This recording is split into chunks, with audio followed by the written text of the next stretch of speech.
Good afternoon. You're watching ITV News Central. Two men have appeared before magistrates charged with murder and firearms offences after a man was found dead inside a car in a village near Rugby in Warwickshire. 23-year-old Jordan Banton was shot dead on Friday in Newton Road near Newton Village. 34-year-old Paul Clark and 28-year-old Daryl Akins, who are both from Rugby, have been remanded in custody and will appear at Coventry Crown Court tomorrow. A 19-year-old who was arrested on suspicion of murder has been released on bail pending further inquiries. A man has been tested for the deadly virus Ebola after flying into Birmingham Airport from Nigeria. The disease is transmitted to people from wild animals and spreads in the blood, shutting down the immune systems, causing high fever, headache and muscle pain.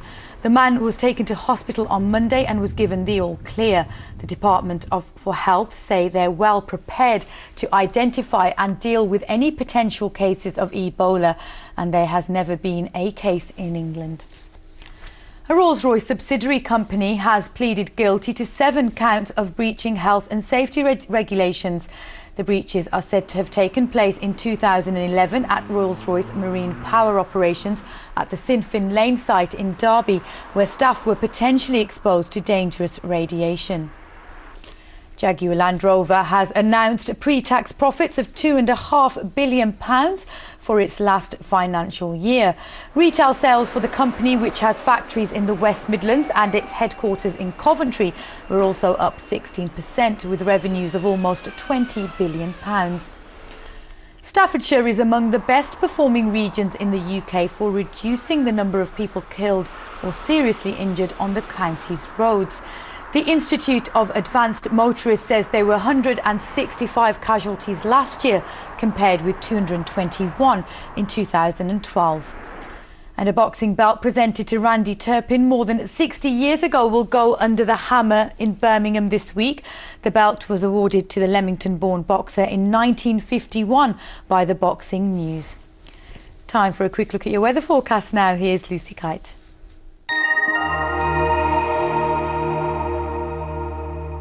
Hello, so it's been a lovely summer so far, but things are changing slightly as we move towards this weekend, and that's because of the jet stream. It's been sitting to the north of the country over the past few months, but now it's sinking further southwards. It's going to open the gates to more unsettled conditions, so some heavy showers moving in our direction.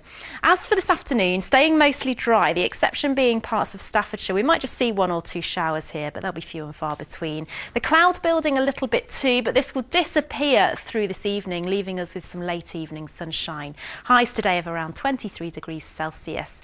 Temperatures won't dip too low overnight tonight. A mild night to come, fairly uneventful, dry with clear spells across our region. And then tomorrow morning, get up early to enjoy the best of the sunshine. The cloud will build from the west and it's going to bring some showers our way for tomorrow afternoon. Let's see what's happening with the pollen.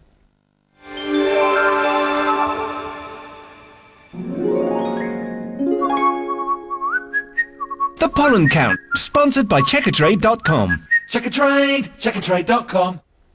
Well, fantastic news for today if you're a hay fever sufferer, as levels will be low. But in any sunny spells tomorrow, levels will rise to moderate. Have a lovely day.